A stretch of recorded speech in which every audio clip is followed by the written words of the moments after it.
Israel Hamas युद्ध के जबरदस्त टकराव से धीरे धीरे पूरा मिडिल ईस्ट युद्ध का मैदान बन गया है।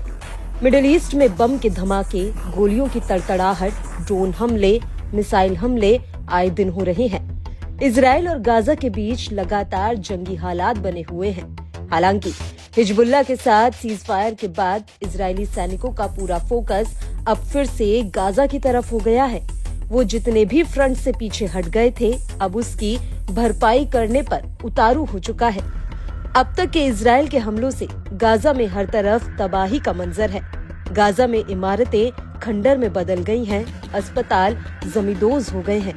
खाने पीने की समस्या, सर पर छत नहीं।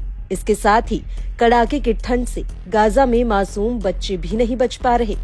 ऐसे हालात के बीच यूएन ने गाजा में हुए 7 अक्टूबर 2023 के इजराइल पर हमले के बाद से 12 अक्टूबर 2023 से लेकर 30 जून 2024 के दौरान किए गए हमलों पर जानकारी जुटाई है।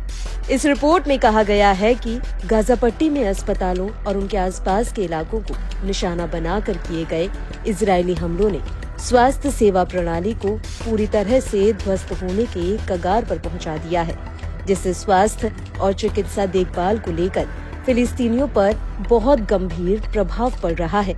रिपोर्ट में इस बात पर जोर दिया गया कि अंतर्राष्ट्रीय कानून चिकित्सा कर्मियों और अस्पतालों की रक्षा करता है, जब तक कि वे अपने मानवीय कार्य से बाहर दुश्मन को नुकसान पहुंचाने के लिए इसका उपयोग गलत तरीके से नहीं करते।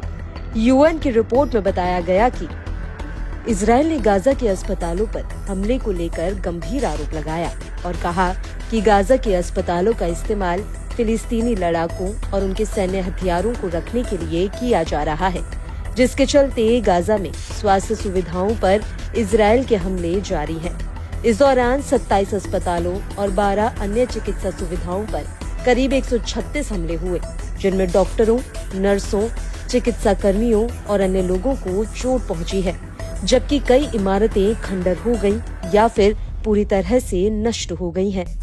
रिपोर्ट में बताया गया कि इजराइल ने इस बात को लेकर ज्यादा सबूत नहीं दिए हैं और जो सबूत अब तक पेश किए गए हैं वो सब जांच के दायरे में हैं। यूएन कार्यालय ने स्पष्ट किया कि यदि इजरायली सेना के इन आरोपों की पुष्टि होती है तो ये युद्ध अपराध माना जा सकता है। वहीं इस रिपोर्ट के सामने आने के बाद गाजा की स्वास्थ्य सुविधाएं और वहां के लोगों के लिए चिंता बढ़ गई है, लेकिन इसके बाद भी गाजा के हमले नहीं रुके हैं। हाल के दिनों में इजराइल ने उत्तरी गाजा में घेरे गए कमाल अदवान अस्पताल पर हमले बढ़ा दिए हैं और उसके निदेशक को हिरासत में ले लिया है। वहीं निदेशक का दावा है कि इजरायली सेना ने इस चिकित्सालय को अपने कब्जे में ले लिया है और आईडीएफ वहां से जबरदस्ती लोगों को भगा रही है। उधर नए साल के मौके पर WHO के महानिदेशक टेड्रोस ने नए साल का संदेश देते हुए कहा कि peace is the best medicine. उन्होंने कहा कि गाजा से सूडान तक, यमन से यूक्रेन तक, हूती और उससे भी आगे, शांति सभी लोगों के लिए सबसे अच्छी दवा है और हमेशा रहेगी। I was in Yemen on a United Nations mission to negotiate with the country's de facto authorities for the release of detained UN staff and other humanitarians. The talks with the Houthis proceeded positively and we hope they will bear fruit. While waiting to board our flight in Sana'a, the airport came under aerial bombardment by Israel.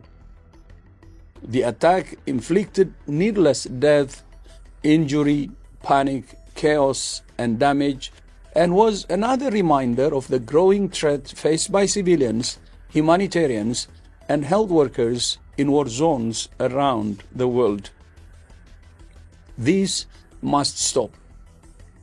With a new year upon us, our leaders must bring desperately needed peace to the world and health and safety to all. Peace and health are linked. From Gaza to Sudan, Yemen to Ukraine, and Haiti and beyond, peace is and will always be the best medicine for the health and well-being of all people everywhere.